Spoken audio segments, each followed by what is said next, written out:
এতদিন যাদেরকে অনুপ্রবেশকারী বলে অবজ্ঞা করা হতো, আজ তাদেরই পা ধুয়ে পানি খাওয়ার জোর আয়োজন হয়েছে ওপার বাংলায়। এখানে 1-150 অটো আছে, অটোগুলো সব বসে আছে।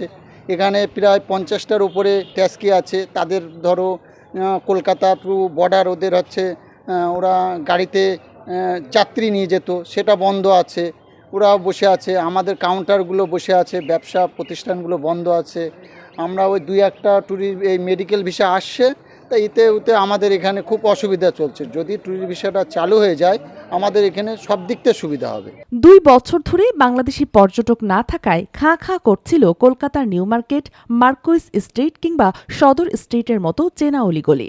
আমাদের খুবই প্রবলেম হচ্ছে, অনেক টাকা লসও হচ্ছে। আমরা চাই যে বাংলাদেশরা এখানে আসে, কিন্তু কেউ আসছে না। শুধু শুনছি আসবে, এইবার আসবে, 1 তারিখ 2 তারিখ এই করে করে 2 বছর হয়ে গেছে, কিন্তু এখন অবধি আসেনি। ক্রেতার অভাবে বন্ধ করতে হয়েছে শত শত দোকানের ঝাঁপ। বাংলাদেশিরা যাওয়া বন্ধ করতেই ওখানকার হোটেল ব্যবসায়ী, নামিদামি কাপড়ের শোরুম, বৈদেশিক মুদ্রা বিনিময় কেন্দ্র, এমনকি মোবাইল সিম বিক্রেতা থেকে শুরু করে হাতে টানা রিকশা চালকরাও না খেয়ে মরার অবস্থায় পৌঁছেছে। জলে অনেক হয়েছে, যখনগুলো দোকান বন্ধ আছে, বন্ধ হয়ে গেছে। কেন কি যদি ভাড়া না দিতে পারে তো যার মালিক আছে ও তো বলবে না, আমার জায়গা ছেড়ে দাও, আমি অন্য কাজ করব। বাংলাদেশিদের অনুপস্থিতিতে গত 2 বছর কলকাতার বিক্রি নেমেছিল শূন্যের কোঠায়।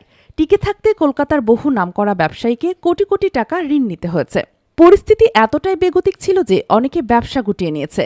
শুধু তাই নয়, কেউ কেউ বাধ্য হয়ে করেছে পেশা বদল। এই ব্যবসাটি একদম অচল অবস্থার মধ্যে দিয়ে চলছিল।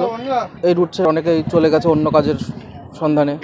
এখন ভিসা চালু হলে আশা রাখছি তারা ফিরে আসবে, আমাদেরও হয়তো একটু ভালো হবে পরিস্থিতি।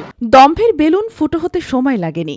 বাংলাদেশি টাকা আর ডলারের জোর কতটা তা হাড়ে হাড়ে টের পেয়ে রবিবার বৈঠকে বসেছিল স্বয়ং কলকাতার নিউ মার্কেট এলাকার প্রভাবশালী ব্যবসায়ী সংগঠনগুলো। 27 জুন অনুষ্ঠিত এই জরুরি বৈঠকে তাদের একমাত্র এজেন্ডা ছিল কিভাবে বাংলাদেশি বাবুদের খুশি রাখা যায়। যে বাংলাদেশিদের দিকে এতদিন বাঁকা চোখে তাকানো হতো, এখন তাদের সর্বোচ্চ নিরাপত্তা দিতে সিসিটিভি ক্যামেরা বসানো এবং পরিকাঠামো উন্নয়নের ধুম পড়েছে। ব্যবসায়ীদের আকুতি, 2 বছর আগে বাংলাদেশিরা যে কলকাতার স্বাদ পেয়েছিলেন, এবারও যেন কোনো ভয় ছাড়াই সেই আতিথ্যতা পায়। এখানেই শেষ নয়, বাংলাদেশিদের ভিসা দেওয়ার খবরে রীতিমতো মিষ্টি বিতরণ করে উৎসব পালন করেছেন কলকাতার ব্যবসায়ীরা।